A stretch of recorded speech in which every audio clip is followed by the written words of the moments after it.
පැතුම් නිශ්ශංක නම් පිස්සුවක්. පැතුම් ඇල්ලූ කැච් එක ගැන මැක්ස්වෙල්ගෙන් ආන්දෝලනාත්මක කතාවක්. අපි දෙන්නම එකම ඉස්කෝලෙන් ආපු දෙන්නෙක්. පැතුම් පැල්ල කැලීමට සිහි කළා. ටීඑම් දිල්ෂාන් පැතුම් නිශ්ශංක ගැන තැබූ අපූරු ෆේස්බුක් සටහන මෙන්න. ඕස්ට්‍රේලියානු තරගයෙන් පසු හදවතේ නායකයා වන දසුන් ශානක කුසල් මිනිස්ගේ චූටි දුවව හුරතල් කෙළූ ලස්සන වීඩියෝව පැතුම් නිශ්ශංකව කෝලිට සමකෙරු ඉන්දියානු ප්‍රබලයෝ. ඕස්ට්‍රේලියාව පළමු වතාවට ලෝක කුසලාන තරගාවලියකින් පළමු වටයෙන්ම ඉවත් වූ ලෝක කුසලානය 2026 T20 ලෝක කුසලානය වූවා. ඒ ගැන අදහස් දැක්වූ මැක්ස්වෙල් දුකින් පවසා සිටියේ. මගේ දෙවියාම පරාජයට ප්‍රධාන හේතුවක් වුණා. ඇත්තටම පැතුම් දැකගත්තේ කැච් එකක් නෙවෙයි මැච් එකක්. ඒ කැච් එක සහ පැතුම්ගේ පිතිහරණය අපිට ලෝක කුසලාන සිහිනය පොඳ කරා.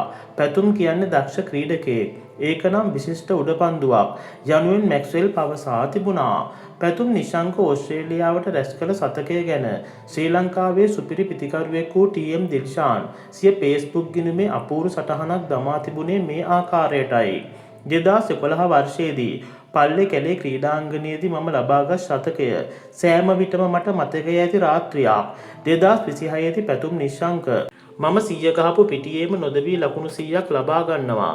එය මට තවත් විශේෂ වුණා. මට එය තවත් ආඩම්බර කරුණක් වන්නේ අපි දෙදෙනාම එකම පාසලේ වීමයි. අපි දෙදෙනාම කළුතර විද්‍යාලයෙන් ක්‍රිකට් ක්‍රීඩාවට පැමිණි අයයි. ශ්‍රී ලංකා ක්‍රිකට් ක්‍රීඩාවේ අනාගතය දීප්තිමත්. එය මට විශ්වාස කරන්න පුළුවන් යනුවෙන් ටීඑම් දිල්ෂාන් පවසා තිබුණා. තරගයෙන් පසු කුසල් මෙන්ඩිස්ගේ දුව සමග නායක දසුන් ශානක සෙල්ලම් කරන වීඩියෝවක් සමාජ මාධ්‍යයේ වෛරල් යනවා. ඉතින් ඒකත් ඇත්තටම ලස්සන වීඩියෝවක්. තවද රාජස්ථාන් රොයල් කණ්ඩායමේ නිල ෆේස්බුක් ගිණුමේ පෝස්ට් එකක් පළ කරමින් ඔවුන් අපේ පැතුමව කෝලිට සමාන කරද තිබුණා.